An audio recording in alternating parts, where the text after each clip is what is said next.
आज का ये एपिसोड शुरू करने से पहले एक छोटी सी बात। क्या आप भी अपना पॉडकास्ट बनाने की सोच रहे हैं? तो एंकर ट्राई कीजिए। ये पॉडकास्ट बनाने का सबसे आसान तरीका है। नंबर एक, ये फ्री है। नंबर दो, इसमें कई सारे ऐसे टूल्स हैं जो आपको अपने फोन और कंप्यूटर पर रिकॉर्ड और एडिट करने की फैसिलिटी देते हैं। नंबर तीन, आप अपने पॉडकास्ट को डिस्ट्रीब्यूट भी कर सकते हैं, जिससे इसे स्पॉटिफाई और दूसरे प्लेटफॉर्म पर सुना जा सके। तो डाउनलोड कीजिए फ्री एंकर ऐप या विजिट कीजिए anchor.fm पर अपना पॉडकास्ट स्टार्ट करने के लिए। ये तो थी एक छोटी सी जानकारी, और अब शुरू करते हैं एपिसोड का सिलसिला। तो आज के एपिसोड में लीजिए सुनिए आचार्य चतुर्सेन शास्त्री के लिखे उपन्यास गोली के 5वें भाग चारणों का प्रभाव को मेरी यानी समीर गोस्वामी की आवाज में। कुंवरानी और मैं शीघ्र ही हिल मिल गई। कुंवरानी मुझसे 2.5-3 साल बड़ी थी। सुंदरी में अधिक थी। मेरा रंग गोरा था। कुंवरानी सांवली थी। राजपूतों में बहुत कम गोरा रंग मिलता है। मैं जरा नाजुक भी थी। मेरे नाक नक्श सब सुडौल थे। कुंवरानी जरा भारी शरीर की थी। नाक उसकी जरा चपटी थी, पर आंखें बड़ी पानीदार थीं। माँ हम दोनों को समान भाव से रखती पालती थी। मैं तो उसकी बेटी थी ही। कुंवरानी बिना माता की तथा माँ के स्वामी और स्वामिनी की बेटी थी। कुंवरानी की माँ के साथ मेरी माँ का भी लगभग वही रक्त संबंध था जो मेरा कुंवरानी का था। इसी से माँ का कुंवरानी पर विशेष प्यार था। आदर भी मुझसे अधिक था। वो कपड़े भी मुझसे बढ़िया पहनती थी।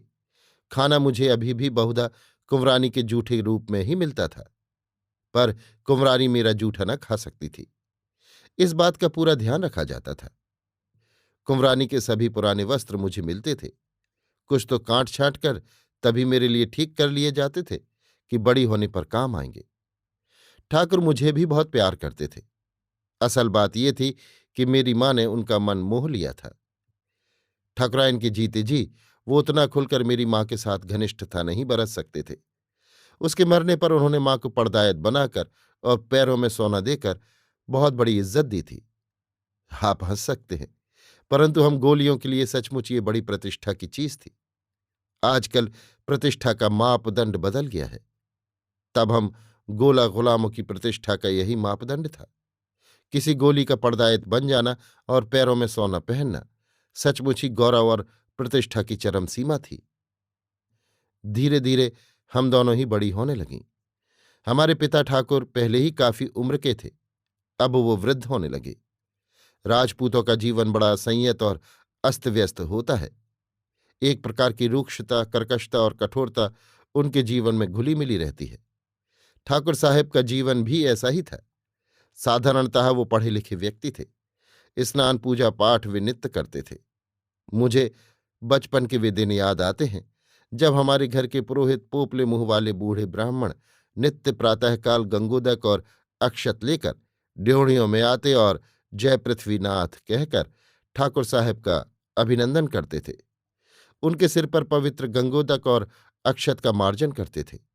संस्कृत के श्लोक उच्च स्वर में पढ़कर रोली चंदन का तिलक करते थे। ब्राह्मण हमारे ऊपर भी अक्षत पुष्प का मार्जन करते थे। उनका पोपला मुंह मुझे बहुत अच्छा लगता था।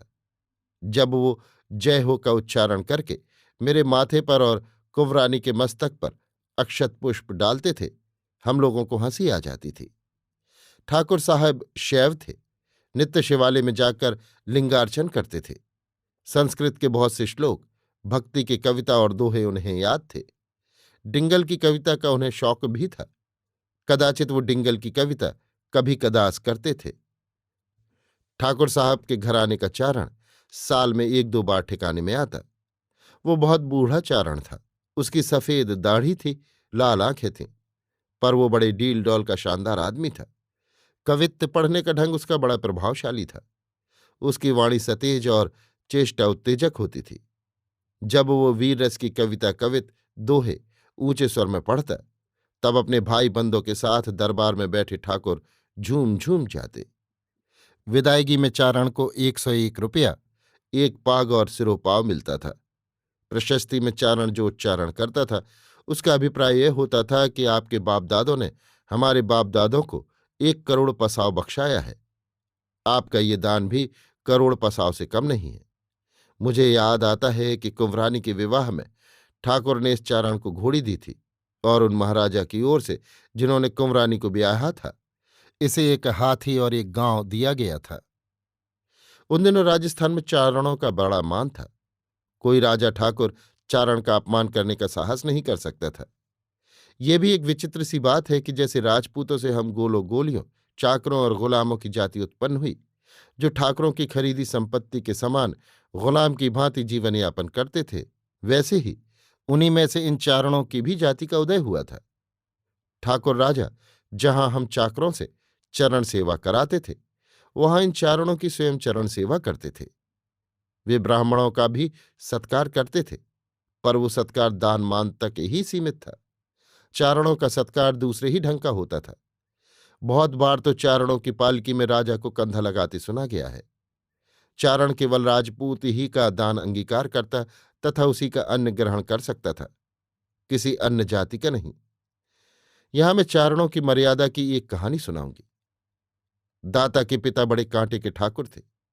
वो उस जमाने के पुरुष थे जिस जमाने में राजपूतों की तलवार में जंग नहीं लगती थी। उनका ठिकाना तो आज से भी छोटा था, पर ठसक बहुत थी। एक बार ऐसा हुआ कि प्रसिद्ध चारण कवि करणीदास जी ठिकाने में आए। करणीदास जी बड़े भारी कविराज थे। बड़े बड़े राज दरबारों में उनका मान था। अनेक राजाओं ने उन्हें करोड़ पसाव दान दिया। वो जिस राजा का यश बखानते थे वो राजस्थान में विख्यात हो जाता था। वो हर ठिकाने जा जाकर कीर्तिगान स्वयं करते थे। बड़े बड़े छत्रपति उन्हें दान मान से संतुष्ट करके उनसे अपना कीर्तिगान कराते थे।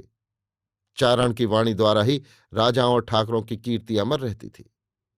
ठाकुर ने जब चारण की अवाई की सूचना सुनी तब वो वेश बदलकर 16 कोस चलकर गए और उन्होंने चारण की पालकी में कंधा लगाया। चारण को इस बात की कुछ भी खबर न पड़ी। जब गांव का सिवाना निकट आ गया तब चारण ने क्रुद्ध होकर कहा, अरे ये ठाकुर तो बड़ा घमंडी प्रतीत होता है। हम उसके सिवाने में आ पहुंचे और वो अभी तक हमारी खोज खबर को नहीं आया। हमारी सवारी यहीं से लौटा दो, हम इस गांव में नहीं जाएंगे। ये सुनते ही ठाकुर पालकी से हटकर कविराज के सामने आए और बोले, बाबा जी, मैं तो 16 कोस से आपकी पालकी में कंधा दिए जा रहा हूं। ठाकुर का परिचय पा और उनकी ऐसी सेवा देख चारण प्रसन्न हो गए। एक रात उन्होंने ठिकाने में वास किया। जब चले तब बोले, ठाकुर, मेरा एक नियम है। जब कोई राजपूत या तो युद्ध में जय प्राप्त करता है या वीर गति को प्राप्त होता है तभी मैं उसका यशगान करता हूं, नहीं तो नहीं। सो मैं तुम्हारी सेवा से प्रसन्न हूं, परंतु मेरी वाणी तुम्हारे यश में तभी फूटेगी जब तुम या तो वीरता से युद्ध जय करो या रणभूमि में काम आओ।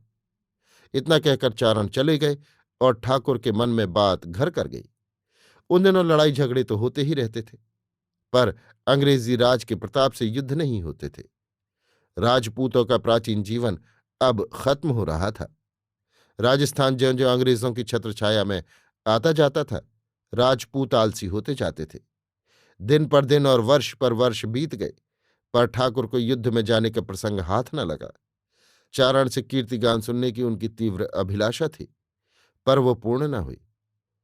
मैं पहले ही बता चुकी हूं कि डाका और धाड़ की वारदातें होती रहती थी, पर ऐसे अभियान प्रशंसनीय नहीं होते थे। न चारण उन्हें वीरता में परिगणित करते थे। इसी बीच चारण मर गए, पर मरते समय अपनी पत्नी से वसीयत कर गए कि ठाकुर की सेवा का ऋण मेरे ऊपर है। यदि तेरे जीवित रहते ठाकुर वीर कृत्य करे तो उसकी विरत बखानना। एक दिन ठाकुर को कुछ ऐसा ही सुयोग लग गया। उन्होंने सुना कि मराठों की सेना उनके सिवाने में होकर अभियान कर रही है। बस वो अपने 12 भाई बंदों को संग ले उस विपुल वाहिनी का मार्ग रोक खड़े हो गए। मराठा सरदार ने बहुत समझाया बुझाया, लोभ लालच दिया, पर ठाकुर ने एक न सुनी और युद्ध करके वो वीर गति को प्राप्त हुए। ये सूचना चारणी ने पाई तो उसने उनकी विरद बखानी, जो सारे राजस्थान में गाई जाने लगी। ऐसा ही उन दिनों चारणों का प्रताप और राजपूतों की सनक थी। अभी आप सुन रहे थे आचार्य चतुर्सेन शास्त्री के लिखे उपन्यास गोली के 5वें भाग चारणों का प्रभाव को मेरी यानी समीर गोस्वामी की आवाज में।